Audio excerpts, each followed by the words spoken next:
ঘটনা কিন্তু অলরেডি ঘটে গেছে। যে মানুষটা আজ বা কাল মুখ্যমন্ত্রী হিসেবে শপথ নেবে তাকে 16 রাউন্ড গুলি করে হত্যা করা হয়েছে। তার মাথায় গুলি লেগেছিল, ঘটনাস্থলে সে মারা যায়। হসপিটালে নিয়ে যাওয়ার পর চিকিৎসকরা তাকে মৃত ঘোষণা করে। বিজেপি নেতা শুভেন্দ্রকে গুলি করা হয়েছে, হত্যার জন্য এই গুলি করা হয়েছে। আর দুনিয়ার বুকে নাই, তিনি দুনিয়ার মায়া ছেড়ে পশ্চিমবঙ্গ বিজেপির নেতা শুভেন্দু অধিকারীকে প্রকাশ্যে গুলি করে হত্যার ঘটনা ঘটেছে। শুভেন্দ্র অধিকারকে প্রতিহত করতে আমাদের 5 মিনিটও লাগবে না। আপনি শুভেন্দ্র অধিকারীকে বলেন এয়ারপোর্টে আসতে বলেন, কোনো বর্ডারে আসতে বলেন, আমাদের লাগবে না। বাংলাদেশের ছোট ছোট বাচ্চা যারা তারাই প্রতিহত করবে এই শুভেন্দ্রকে। আসসালামু আলাইকুম সবাইকে। দর্শক, চন্দ্রনাথ রথের হত্যার পর থেকে শুভেন্দু অধিকারী একেবারে একা হয়ে পড়েছেন।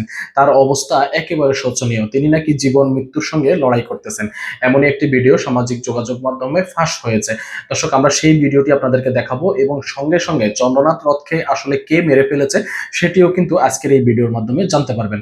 এবং এই ঘটনার পেছনে অর্থাৎ চন্দ্রনাথ রথকে হত্যা করার পেছনে কাদের হাত রয়েছে এবং কারা বেশি লাভবান হয়েছে সেটিও কিন্তু আজকের এই ভিডিওর মাধ্যমে আপনি জানতে পারবেন। দর্শক, কোনো হত্যাই কিন্তু আমরা সাপোর্ট করি না। আমরা চাই কোনো হত্যাকাণ্ডই যাতে না ঘটে এবং কোনো হত্যাকাণ্ডের যাতে বিচার সুষ্ঠুভাবে না হয়ে সেটির সমাধান হয়ে যায়। সুতরাং আমরা চাইবো সকল হত্যাকাণ্ডের সুষ্ঠু তদন্ত হোক, সুষ্ঠু বিচার হোক। দর্শক, চলেন আমরা কথা না বাড়িয়ে শুভেন্দুর অধিকারীর বর্তমান অবস্থা এবং হচ্ছে যে তার সহকারীকে কে হত্যা করেছে সেই সবগুলো একটি ভিডিও বার্তার মাধ্যমে জেনে নেই, তারপর আলোচনা করব। সঙ্গেই থাকবেন। শুভেন্দ্র অধিকারী অনেকবার হুঙ্কার দিয়েছে বাংলাদেশ নিয়ে, আমরা সেগুলো প্রতিহত করেছি। শুভেন্দ্র অধিকারীকে স্মরণ করিয়ে দিতে চাই আপনার বাবা মোদি গত 17 বছরে বাংলাদেশের গণতন্ত্র এবং সুশাসন নিয়ে দিনের ভোট রাতে করেছে, বাংলাদেশের মানুষকে ভোট দান থেকে বাধাগ্রস্ত করেছে শুধু শেখ হাসিনাকে দিয়ে। কাজেই আপনার বাবা যখন 17 বছরে বাংলাদেশ মানুষকে দাবিয়ে রাখতে পারে না, আর আপনি তো শুভেন্দ্র অধিকারী। শুভেন্দ্র অধিকারীকে প্রতিহত করতে আমাদের 5 মিনিটও লাগবে না। আপনি শুভেন্দ্র অধিকারীকে বলেন এয়ারপোর্টে আসতে বলেন, কোনো বর্ডারে আসতে বলেন, আমাদের লাগবে না। বাংলাদেশের ছোট ছোট বাচ্চা যারা তারাই প্রতিহত করবে এই শুভেন্দ্রকে। শুভেন্দ্র অধিকারী গতকালকে যে মন্তব্য করেছেন, তিনি মন্তব্য করেছেন যে মুসলিমরা তার ভোট দেয়নি। তিনি এমন একটি মন্তব্য করেছেন এবং বলেছেন যে হিন্দুরা তাকে ভোট দিয়েছে। প্রশ্নটা হলো যে শুভেন্দ্র অধিকারী যেই উস্কানিমূলক বক্তব্য দিচ্ছেন, পশ্চিমবঙ্গে যেই দাঙ্গা বাঁধাচ্ছেন, আমরা গতকাল আজ 2 দিন যাবত দেখতে পাচ্ছি যে মুসলমানের বাড়ি ঘর দোকানপাট ভেঙে চুরমার করে দিচ্ছে, নারীদের উপরে নির্যাতন করছে, শিশুদের উপরে নির্যাতন করছে। এই শুভেন্দ্র অধিকারী তিনি মন্তব্য করেছেন বাংলাদেশ নাকি তিনি দখল নেবেন। এই শুভেন্দ্র অধিকারী মন্তব্য করেছেন তিনি নাকি বাংলাদেশের প্রধানমন্ত্রী, বৈধ প্রধানমন্ত্রী নাকি শেখ হাসিনা, তাকে বাংলাদেশ বিমান শাহজালাল হযরত বিমান বন্দরে তিনি পাঠাবেন। যে মানুষটা পশ্চিমবঙ্গের মুখ্যমন্ত্রী হবার দৌড়ে অনেকটা এগিয়ে, যে মানুষটা বিজেপির হয়ে দুটা আসনে বিধায়ক হয়েছে, যে মানুষটা আজ বা কাল মুখ্যমন্ত্রী হিসেবে শপথ নেবে তার ব্যক্তিগত সহকারী যার সাথে তার দীর্ঘদিনের সম্পর্ক সখ্যতা, বিজেপির অত্যন্ত কর্মঠ একনিষ্ঠ একজন কর্মী শুভেন্দু অধিকারীর ব্যক্তিগত সহকারী চন্দ্রনাথ রথ, তাকে মধ্যম গ্রামে যেখানে তার বসবাস সেখানে 16 রাউন্ড গুলি করে হত্যা করা হয়েছে। তার মাথায় গুলি লেগেছিল, ঘটনাস্থলে সে মারা যায়। হসপিটালে নিয়ে যাওয়ার পর চিকিৎসকরা তাকে মৃত ঘোষণা করে। সেই গাড়ির যে চালক ছিল সেও গুরুতর আহত। বিজেপির অসংখ্য নেতাকর্মী তারা সাক্ষাৎকারে বলতেছে, আমি গণমাধ্যমগুলোতে দেখলাম, এটা তৃণমূল ঘটিয়েছে। কারণ আজ সন্ধ্যায় বিজেপির কিছু নেতারা তৃণমূলের কয়েকটা দোকানপাট তারা ভেঙে দিয়েছে কলকাতায়। এই ঘটনার জের ধরে শুভেন্দু অধিকারীর ব্যক্তিগত সহকারী, যার সাথে তার দীর্ঘদিনের সম্পর্ক, যার সম্পর্কে অর্থাৎ শুভেন্দু বাবুর সম্পর্কে সকল তথ্য নথিপত্র সবকিছু তার এই পিয়ের কাছে ছিল। সেনাপ্রধান জনাব মিস্টার ওয়াকারুজ্জামানকে নিয়ে বিএনপি পরিকল্পনা ব্যর্থ হচ্ছে। ওয়াকারুজ্জামানকে দিয়ে যে কাজ করানোর কথা সেই কাজ বিএনপি করাতে পারছে না কিংবা পারবে না, এটা সম্ভব নয়। বিএনপি একটা ধরা খাচ্ছে। কি ধরা খাচ্ছে আমি আসি। দর্শক, বিএনপি কার্যত এখানে নিরুপায়, কিছু করার নেই। পারবে না ওয়াকারুজ্জামানকে সরাতে, পারবে না ওয়াকারুজ্জামানকে দিয়ে বিএনপি যা করাতে চায় সেটা করতে। বিএনপি একটা কঠিন ক্রাইসিস আছে, সেই ক্রাইসিসটা হচ্ছে অনেকটা নিরুপায় ক্ষেত্রে। বিএনপি ক্ষমতা এসেছে, আইন শৃঙ্খলা পরিস্থিতির ভয়াবহ অবনতি, কোনো উন্নতি নাই। দেশে অপরাধ বেড়েছে, খুন ধর্ষণ মাদক চাঁদাবাজি, কোনো কিছু লাগাম বিএনপি টানতে পারেনি, ভয়াবহভাবে ভাইরাসের মতো ছড়িয়ে পড়েছে। এই পরিস্থিতিতে বিএনপিকে যদি দেশ চালাতে হয় তাহলে তাদেরকে অবশ্যই চাঁদাবাজি কিছুটা নিয়ন্ত্রণে আনতে হবে, অপরাধ দমন করতে হবে, সন্ত্রাস, এই যে বিভিন্ন জায়গায় গোলাগুলি। আপনি চিন্তা করেন, হাসিনার আমলে ফেসিবাদ ছিল, কিন্তু মানুষের ঘরের মধ্যে ঢুকে 4 জনকে হত্যা করা, 6 জনকে হত্যা করা, জবাই করা, ঘরের মধ্যে ঢুকে হর হামেশা প্রত্যেকদিন পত্রিকার পাতা খুলেন, অমুক জায়গায় 4 জনকে হত্যা, অমুক জায়গায় 6 জনকে হত্যা, অমুক জায়গায় গুলি করে অমুক বাহিনীর প্রধান হত্যা। এই পরিভাষাগুলি তো বাংলাদেশ থেকে হারিয়ে গেছিল। এটা ছিল বিএনপি আমলে, যে পিচ্চি হান্নান, কান কাটা জাহাঙ্গীর, কালো জাহাঙ্গীর, ধলা কদু, লাল অমুক, এরকম এই সন্ত্রাসীদের বিভিন্ন যে প্রতীকী নাম, বিভিন্ন গ্রুপ, এটা কিন্তু হারিয়ে গিয়েছিল। এটা ছিল বিএনপির আমলে, আবার বিএনপি সরকারই এটা ধ্বংস করেছিল র্যাবের মাধ্যমে। এগুলো সব ক্রসফায়ার মেরে ফেলেছিল। হাসিনার আমলে হাসিনা এগুলো সাইজ করতো নানানভাবে। হাসিনা ছাত্রলীগ ভয়াবহ জুলুম করেছে, চাঁদাবাজি করেছে এবং ফেসিবাদ কায়েম করেছে, ভিন্নমত দমন করেছে, হত্যা করেছে, সব ঠিক আছে, ক্যাম্পাসগুলো দখল করেছে। কিন্তু ওইরকম ভয়াবহ সন্ত্রাসকে হাসিনা প্রশ্রয় দেননি। আওয়ামী লীগের কেউ এরকম সন্ত্রাস করলে হাসিনা খেয়ে দিতেন, এবং ছাত্রলীগের কেউ যদি অতিরিক্ত বাড়াবাড়ি করতো হাসিনা কিন্তু খেয়ে দিত। যার ফলে মানুষের জনজীবনে কিছু হলেও নিরাপত্তা ছিল। রাজনৈতিক নেতাকর্মীদের ভিন্ন মতের উপর ভয়াবহ নির্যাতন হতো, কিন্তু আইন শৃঙ্খলা পরিস্থিতির অবনতি বলতে যা বোঝায় যে মানুষ দরজা খুলে ঘুমাতে পারে না, চোরি ডাকাতি শীতকাটা মানে এগুলো অ্যাভেলেবেল, এবং ঘরের ভিতরে ঢুকে জায়গা থেকে মেরে ফেলবে, মা মেয়েকে জবাই করে ফেলবে, মা মেয়েকে ধর্ষণ করবে, স্বামীকে বেঁধে রেখে স্ত্রীকে ধর্ষণ, এই যে নানান যে কাহিনী যে ঘটনা, এগুলো এখন প্রচুর পরিমাণে বেড়ে গেছে এবং বিএনপির লোকজনই এর সাথে জড়িত। আবার সেই কালা জাহাঙ্গীর, ধলা কদু, লাল বাল, অমুক তমুক নানান কিছু আলোচনায় আসে, যেটা প্রায় 2 দশক রাজনীতিতে বা বাংলাদেশে এটা ছিল না। এই পরিস্থিতিতে বিএনপিকে টিকে থাকতে হলে এমনিতেই আবার পশ্চিমবঙ্গের শুভেন্দু অধিকারী ক্ষমতা এসেছে, মুসলমানদের উপর নির্যাতন করবে, হুশিন করবে, বাংলাদেশের শরণার্থীদের ঢেউ নামতে পারে, ঢল নামতে পারে, চিন্তা আছে। তার মধ্যে বাংলাদেশ আইন শৃঙ্খলা পরিস্থিতির এই অবস্থা, এমন কোনো জায়গা নেই যেখানে চাঁদাবাজি না হয়। আপনি চিন্তা করেন, ডাক্তার কামরুল ইসলাম, সেই 2000-এর বেশি কিডনি ফ্রি প্রতিস্থাপনকারী ডাক্তার, তিনি বেশিরভাগ কিডনি প্রতিস্থাপন করেছেন তো হাসিনার আমলে এবং ইউনূসের আমলে কিছু করেছেন। হাসিনা আমলে, ইউনূসের আমলে কোনো আমলে তার কাছ থেকে কেউ চাঁদা চায়নি। তার মুখের দিকে তাকালে, তার দাঁড়ের দিকে তাকালে তো যত বড় চাঁদাবাজি হোক তার মন বলে যাওয়ার কথা যে স্যারের কাছে আমি কিভাবে চাঁদা চাই, কিডনি প্রতিস্থাপন করেন, মানবিক ডাক্তার, আমি চাঁদাবাজি করবো, আমি বিএনপি সাবেক মহাসচিবের কাছ থেকেও আমি চাঁদা খাবো, তার পরিবারের কাছ থেকেও চাঁদা খাবো, কিন্তু ডাক্তার কামরুল ইসলামের কাছ থেকে তো চাঁদা খাওয়া যায় না, হওয়ার কথা এটা। কিন্তু না, এই বিএনপি সেই ডাক্তার কামরুল ইসলামের কাছেও চাঁদা খেয়েছে। চিন্তা করছেন চাঁদাবাজি কতটা ভয়াবহভাবে ছড়িয়ে পড়েছে, কতটা মারাত্মকভাবে ছড়িয়ে পড়েছে। এই যে আইন শৃঙ্খলা পরিস্থিতির ভয়াবহ অবনতি, এখন বিএনপি যদি বাঁচতে চায়, যদি দেশ চালাতে চায়, যদি স্থিতিশীল আনতে চায়, মানুষকে যদি শান্তি দিতে চায়, ফেসিবাদ কায়েম করেও টিকে থাকা যায়, যেটা হাসিনা করেছিল, মানুষকে শান্তি দিয়ে, মানুষের খাওয়া পড়া, মানুষের জীবনের নিরাপত্তা মোটামুটি থাকতে হবে। তাহলে ফেসিবাদের মধ্যেও মানুষ, যেমন মানুষ তত্ত্বাবধায়ক সরকার হাসিনা আমলে চাইতো কিন্তু কেউ মাঠে নামতো না, কারণ তারা মোটামুটি নিরাপদে ছিল। হাসিনার আমলে আপনি রাত 12টায় যদি ঢাকার শহরে কয়েক লক্ষ টাকা পকেটে নিয়ে আপনি মোহাম্মদপুর এলাকা থেকে বিভিন্ন এলাকা থেকে যান, আপনার ওরকম টেনশন হতো না, কারণ পুলিশের শক্তিশালী অবস্থান ছিল যে আপনার কাছ থেকে টাকা নিয়ে যাবে, বিষয় এরকম ছিল না, ভালোই ছিল সবকিছু। মবের ভয় ছিল না, এখন মবের ভয় আছে এবং চুরি ছিনতাই এগুলো অ্যাভেলেবেল রূপ ধারণ করেছে। তো এই পরিস্থিতিতে বিএনপি চিন্তা করছে আমাদেরকে অপারেশন চালাতে হবে, চাঁদাবাজি এবং সন্ত্রাস দমন করতে হবে। অলরেডি সালাউদ্দিন আহমেদ নির্দেশনা দিয়েছে যে আইন শৃঙ্খলা পরিস্থিতি উন্নতি ঘটাতে হবে এবং অপরাধীদের বিরুদ্ধে অ্যাকশন নিতে হবে।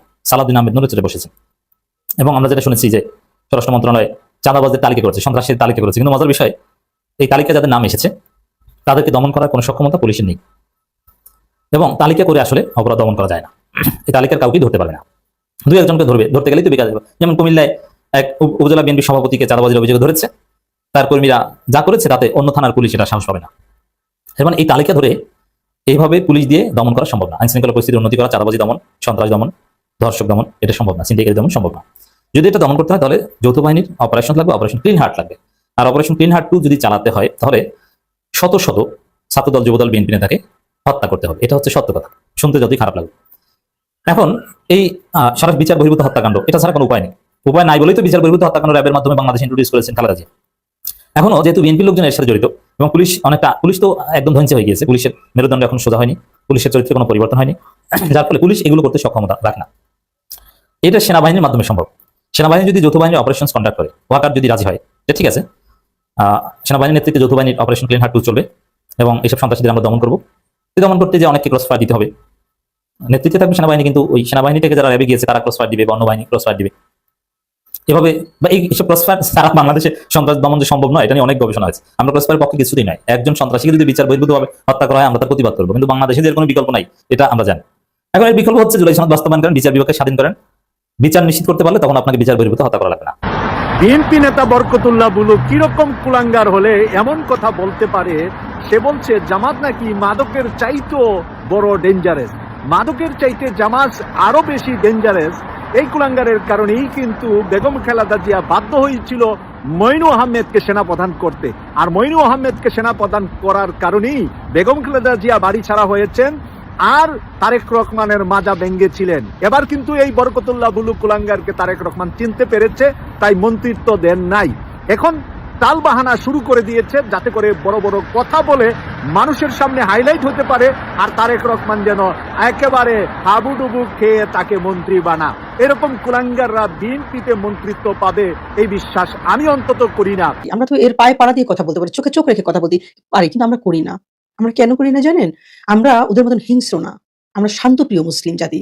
আমরা কারোর সাথে কোনো রকম বিভেদ জড়াইতে চাই না, বিপদে জড়াইতে চাই না, আমরা এটা করতে চাই না। কিন্তু যখন এরকম কথাবার্তা বলে মুসলিমদের উপরে, তখন কলিজায় আঘাত লাগে ভাই বোনেরা। আপনারা হয়তো অনেকে প্রতিবাদ করেন, যারা যেরকম পারেন কিন্তু অনেকেই এখানে 80% তারা করে না, তারা প্রতিবাদ করেন, তাদেরকে প্রভু মানে, এদেরকে প্রভু মানে, তারপর চলে তারা। এখন দেখেন সেখানে এরকম একটা ঘটনা ঘটলো, অথচ এই যে কথাগুলো এরপর প্রতিবাদ না করে সেখানে দেখেন আমাদের যে পররাষ্ট্রমন্ত্রী উনি সংবাদ সম্মেলন করে আনুষ্ঠানিকভাবে বড় বড় পেপার পত্রিকা দিয়েছে, দেখবেন বড় বড় মনে করেন পত্রিকার হেডলাইনে দেখবেন যে এখানে বাংলাদেশের ভিসার এখন সহজ হয়ে গেছে, বাংলাদেশে যাওয়ার জন্য এখন সহজ পথ হয়ে গেছে, এটা ওরা একটা সফলতা অর্জন করছে।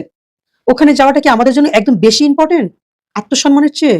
কি এমন হয় ওখানে গেলে? কিসের জন্য? কিসের জন্য যে আমরা কি ফকির, আমরা কি গরিব, আমরা কিসের জন্য যাই ওখানে? আমাদের কিন্তু তারা ইনকাম করে, এটা নিয়ে এত লাফালাফি করার কিছু নাই, এত লাফালাফি করার কিছু দেখতেছি না এখানে। দেখেন তারপরটা কথা, সেটা হলো যে এই যে আমরা যারা যাই ওখানে আপনারা দেখবেন ওখানে মেডিকেল গুলোতে আপনারা যারা চিকিৎসা করতে যান, আপনারা দেখবেন সেখানে মুসলিমদেরকে বাংলাদেশিদেরকে আলাদা রাখে, আলাদা সেকশন করে ফেলে তারা। প্রচুর টাকা তাদের কাছ থেকে জিম্মি থেকে টাকা নেয় ডাক্তাররা, এবং তাদের দেশে তারা আলাদা। কেন আমরা টাকা দিয়ে চিকিৎসা করি না? টাকা দিয়ে আমরা চিকিৎসা করি। যাদের টাকা আছে ওনারা মনে করে কি বাংলাদেশ গরিব দেশ, বাংলাদেশ খয়রাতি ভিক্ষুক, এই যে ওনাদের কাছে যায় না। আমাদেরকে দেখে ওরা জলে জলে আপুরা ভাইয়ারা, আমাদের ধারে কাছে ওরা না, ওরা এখনো খোলা জায়গায় পায়খানা পেশাব করে। কথা বুঝছেন? এটা বুঝতে হবে তো, এটা তো জলে, এগুলো তো বললে এখন সমস্যা, এগুলো বললে তো আমার কথা ভালো লাগবে না তাদের। কথা বুঝছেন? এগুলো শুনে তারা তো তারা মনে করেন এভাবে করে আমাদেরকে ওখানে আমাদেরকে এরকম সেপারেট করে আমাদের কাছ থেকে টাকা নেয়, একটা হয়। তারপরে আমরা কেন যাই ওখানে? ডাক্তার দেখাতে যাই, আমরা ঘুরতে যাই ওখানে, ওখানে আমরা ডলার ইউজ করি, ওখানে আমরা টাকা পয়সা খরচ করি, ওখানে আমরা তো ভিক্ষা করতে যাই না, কেউ ভিক্ষা করতে যায় না।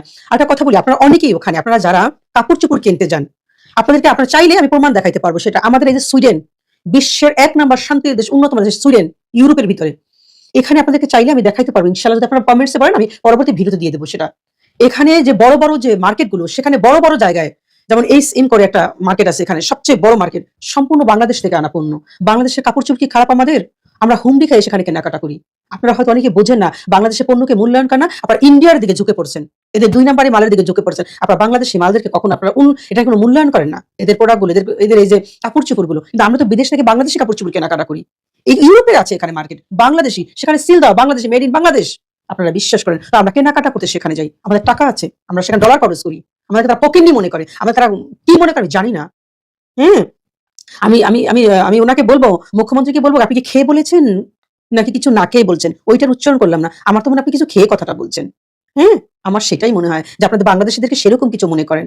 হ্যাঁ, আপনারা তো মানুষদেরকে গেলে বলেন খেয়ে আসছেন না খাবেন না চলে যাবেন, তাই না? এটা সত্য কথা। তো সেখানে গেলে দেখেন আজকের আমরা তো পারি, আমাদের দেশে তো পারে যারা এই যে কাপড় চোপড় গুলো আরো একটু উন্নত মানের করতে পারে, কারণ আমরা না গেলে কিন্তু পারি যাওয়ার। তো বাংলাদেশে কাপড় বিদেশে রপ্তানি হইতেছে, বিদেশে রপ্তানি হচ্ছে। তো সেটা গেল দেখেন সেখানে যে আমরা কেনাকাটা, আমরা ঘুরতে যাবো, হানিমুনে যাই ওখানে, ওটা আমরা ওখানে না গেলে অন্য দেশে যেতে পারি, আমরা কোনো সমস্যা নেই, কোনো সমস্যা নেই। তো আমাদের যাদের টাকা আছে তাদেরকে সব দেশে ভিসা দেয়।